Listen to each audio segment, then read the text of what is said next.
मुरली नगर नाम के गांव में शारदा और शंकर नाम के पति पत्नी रहा करते थे। उस गांव के रहने वाले सभी गांव वालों में मां दुर्गा को लेकर परम भक्ति थी। सभी का यही मानना था कि उनके जीवन में आने वाले हर समस्या का समाधान मां दुर्गा ही करेगी। उस गांव के रहने वाले डॉक्टर से ज्यादा भरोसा मां दुर्गा की कृपा पर करते थे। शारदा और शंकर की जोड़ी की कोई संतान नहीं थी, इसलिए वे दोनों माँ दुर्गा के मंदिर में प्रार्थना करने के लिए गए। हे माँ दुर्गा, हमारी शादी को पूरे 5 साल बीत गए, फिर भी हमें संतान नहीं हुई। माँ, आप हमारी इतनी परीक्षा क्यों ले रहे हो? सुना है आप अपनी भक्तों को खाली हाथ नहीं लौटाती, फिर हम आपकी नजरों से कैसे चूक गए माँ? यूँ वो रोकर शिकायत कर रही थी। हम लोगों के बीच हंसी का पात्र बने हैं, हम पर दया करो माँ। उसने भी रोकर माँ से विनती की। इतने में वहीं पर रही एक भक्त के अंदर माता जागी। बच्चों, चिंता मत करो, आने वाले 7 दिन तुम जमीन पर ही सोना और जमीन पर ही भोजन करना और जितना हो सके गरीबों की सहायता करो, तुम्हारा सब भला होगा। मैं जो कह रही हूँ सच कह रही हूँ, तुम्हारे अच्छे दिन आएंगे, करो जैसे मैंने कहा। उस औरत से ये जानकर पति पत्नी बहुत खुश हुए और वहाँ से अपने घर वापस लौटे।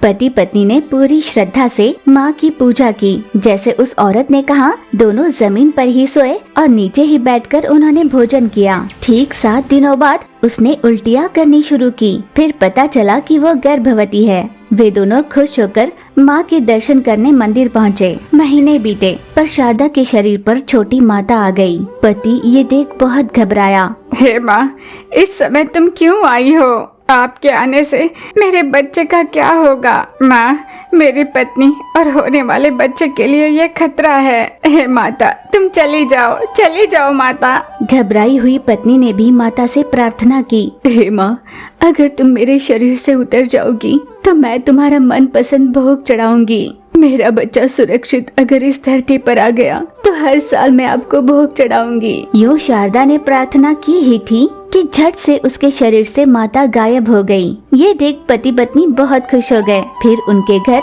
एक बेटी आई। उन्होंने अपनी बेटी का नाम शोभा रखा। वे दोनों अपनी बेटी शोभा के साथ बहुत खुश थे। वे संतुष्टि से अपना व्यापार कर खुशहाली से जी रहे थे। पर हर साल शोभा के जन्मदिन पर उसकी तबीयत खराब हो जाया करती। शोभा बहुत रोया करती। डॉक्टर्स भी ये पता नहीं लगा पाए कि आखिर शोभा को हुआ क्या है। यही जानने के लिए माता पिता अस्पताल के चक्कर लगाया करते।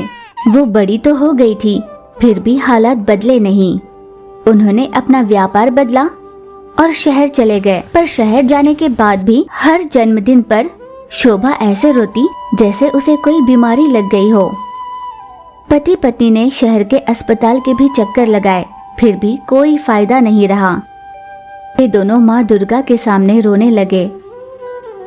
हे माँ, आप ही का दिया हुआ प्रसाद है ये, फिर भला आप हमें इतना क्यों सता रही हैं? मेरी बेटी ने ऐसा क्या पाप किया है? यूँ पति पत्नी हताश होकर माँ दुर्गा के सामने रोने लगे। माँ दुर्गा ने एक नर्स का रूप लिया और अस्पताल आ गई। यहाँ आइए, मैं आपको बताती हूँ आपकी बेटी को क्या हुआ है। वे दोनों खुश होकर नर्स के पास गए। देखिए, लगता है आपने माँ दुर्गा से मन्नत मांगी थी कि हर साल आप अपनी बेटी के नाम पर माता पर भोग चढ़ाओगे। आप ये भूल गए हो सकता है माँ हर साल इसी की राह देखती होंगी। अगर उनकी इच्छा पूरी नहीं हुई तो क्या वो नाराज नहीं होंगी? मुसीबत के समय माता को याद करते हो, तो जब जीवन में सुख आए तो माता को उसमें शामिल क्यों नहीं करते? इतनी उम्मीद तो माता कर सकती है ना।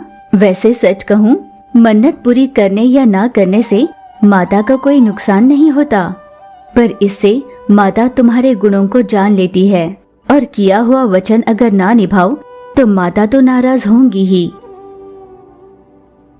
आपने सच में सही कहा सिस्टर, हम तो मन्नत वाली बात भूल ही गए थे।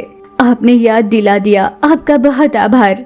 आज ही हम अपनी बेटी को लेकर गांव वापस जाते हैं। नर्स के रूप में आई माता अपने असली रूप में आई, फिर अदृश्य हो गई। एक पल भी गवाए बिना पति पत्नी अपनी बेटी को लेकर गांव चले गए। शारदा ने तुरंत प्रसाद बनाया और माँ को भोग चढ़ाया। उस प्रसाद को ग्रहण करने के लिए माँ दुर्गा स्वयं एक औरत का रूप लेकर मंदिर में आई। उन्होंने प्रसाद खाया।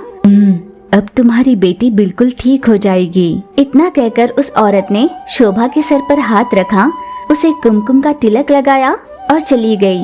उस समय तक बेजान सी पड़ी शोभा उठकर खड़ी हो गई। माता पिता गदगद हो उठे। उन्होंने पूरे मन से माता की पूजा की। वहाँ पर आई एक औरत मुस्कुरा कर चली गई। पति पत्नी ये जान गए माँ दुर्गा ही स्वयं उनके सामने आई थी। उस बरस से हर साल बिना भूले वे अपनी बेटी के जन्मदिन पर माँ दुर्गा को भोग चढ़ाने जाया करते। हर साल शोभा के अंदर माँ दुर्गा आ जाती और वहाँ पर आने वाले सभी भक्तों की समस्याओं का समाधान बताया करती।